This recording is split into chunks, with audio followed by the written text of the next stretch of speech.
'cause I don't give a fuck what you say. Yeah, I'ma do shit my way. Permainan kelas dunia Timnas Indonesia U23 di kualifikasi Piala Asia U23 buat media Vietnam kagum. Kemiripan pelatih Jepang dan Sinteyong ini bikin Timnas Indonesia ditakuti di Piala Asia, dan inilah strateginya. Dan di informasi bola selanjutnya, Elkan Bagat ungkap perbedaan gaya bermain Timnas dengan Eropa. Simak selengkapnya di sini bersama saya untuk Anda.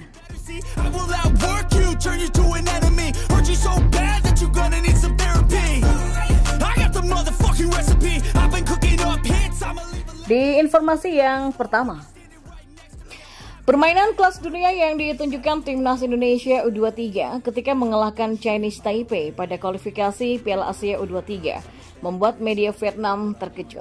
Pada pertandingan yang berlangsung di Stadion Manahan Solo Sabtu kemarin itu, Garuda Muda mampu menghajar Chinese Taipei dengan skor 9-0. Kemenangan itu membuat Timnas Indonesia U23 sangat dekat untuk bisa tampil di Piala Asia U23 untuk pertama kalinya. Media Vietnam The Tau 247 kagum dengan permainan yang ditunjukkan oleh tim asuhan Sinteyong tersebut. Ya, meski memiliki latar belakang sepak bola yang cukup kuat di Asia Tenggara, setelah mengikuti 4 Piala Asia, yang mengejutkan adalah Indonesia U23 belum pernah sekalipun lolos ke final Asia U23, tulis media The Tau 247. Namun segalanya bisa berubah tahun ini ketika Indonesia U23 sudah sangat dekat dengan tiket ke final Asia U23 2024.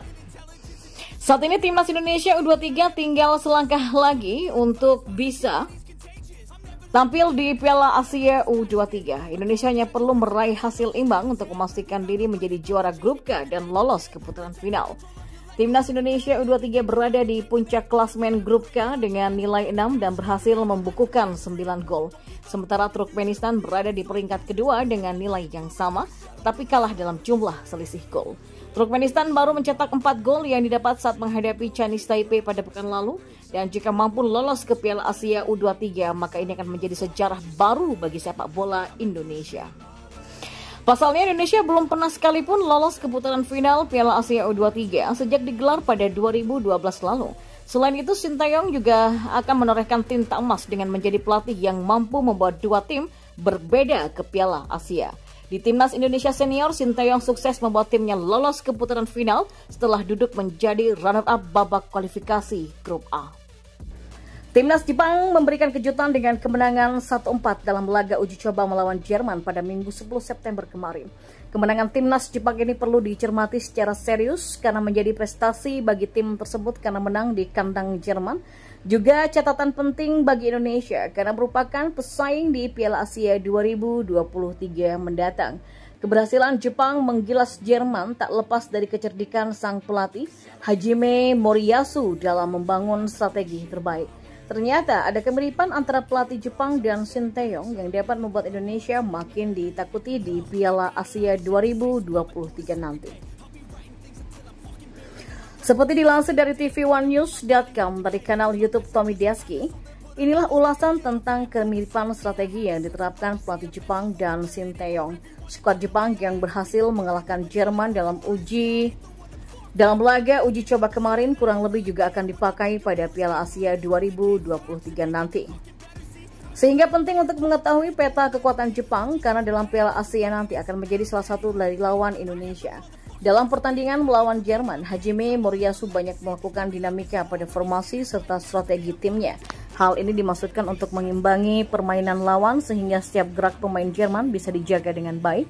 Pemain Jepang juga kerap melakukan pressing sehingga menyulitkan pemain Jerman untuk mengembangkan serangan.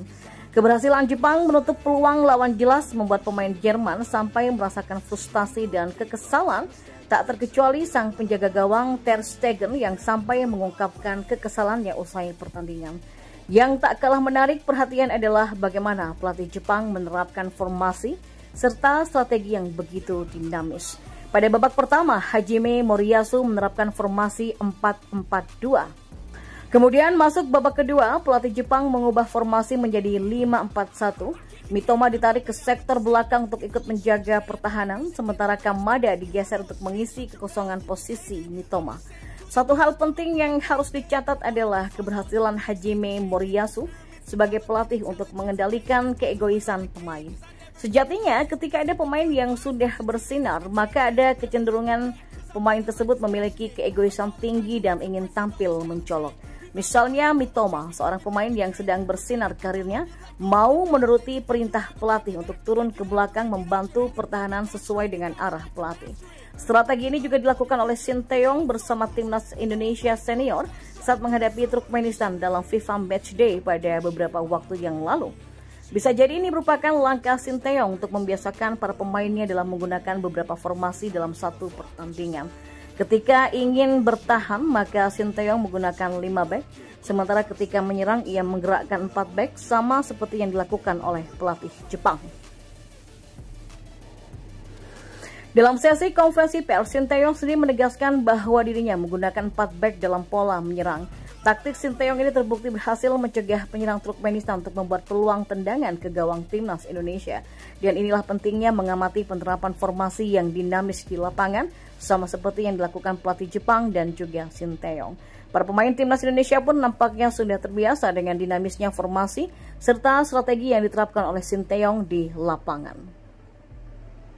Dan di informasi bola selanjutnya, pemain timnas Indonesia U23 Elkan Bagot mengungkapkan rasa antusiasnya untuk kembali membela timnas. Bermain di kualifikasi Piala Asia U23, Elkan Bagot pun memberikan kontribusi pada tim dengan meraih kemenangan 9-0 atas Taiwan pada Sabtu 9 September lalu. Meski demikian, Elkan mengakui masih butuh menyesuaikan dalam bermain di Eropa ataupun di Asia. Memang ada perbedaan besar di klub dan di timnas. Apalagi saya bertemu dengan banyak orang di sini, maka ada perbedaan dibandingkan di Ipswich Town, kata Elkan dari akun YouTube resmi Ipswich Town. Elkan mengakui tidak mempermasalahkan perbedaan gaya bermain di klubnya Ipswich Town dan saat bermain untuk timnas Indonesia. Justru perbedaan itu diakui Elkan sebagai tambahan ilmu dalam bermain sepak bola. Memang ada perbedaan gaya bermain sepak bola. Banyak hal yang berbeda dalam bermain, apalagi dengan perbedaan pelatih.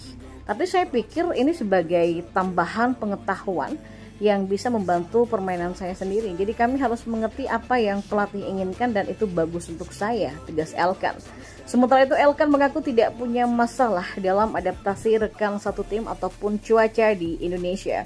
Bergabung sejak di timnas Indonesia U19, Elkan mengakui masih banyak pemain yang juga bermain di level timnas U23 dan senior. Jadi nggak ada masalah dalam beradaptasi dan saya sudah nyaman bersama mereka. Saya senang bisa menghabiskan waktu bersama mereka. Kini Elkan hanya butuh membawa Indonesia mendapatkan hasil imbang dari Turkmenistan di Stadion Manahan Solo pada Selasa 12 September mendatang. Meski demikian, Elkan enggan meremehkan pertandingan ini dan tetap serius mempersiapkan tim untuk meraih tiket menuju Piala Asia U23. Kualifikasi Piala Asia U23 sangat penting bagi kami karena menjadi jalan kami ke panggung Asia. Kami tidak punya banyak kesempatan di masa lalu, jadi untuk bisa bermain di sana maka pertandingan ini sangat penting bagi kami, tegas Elkan.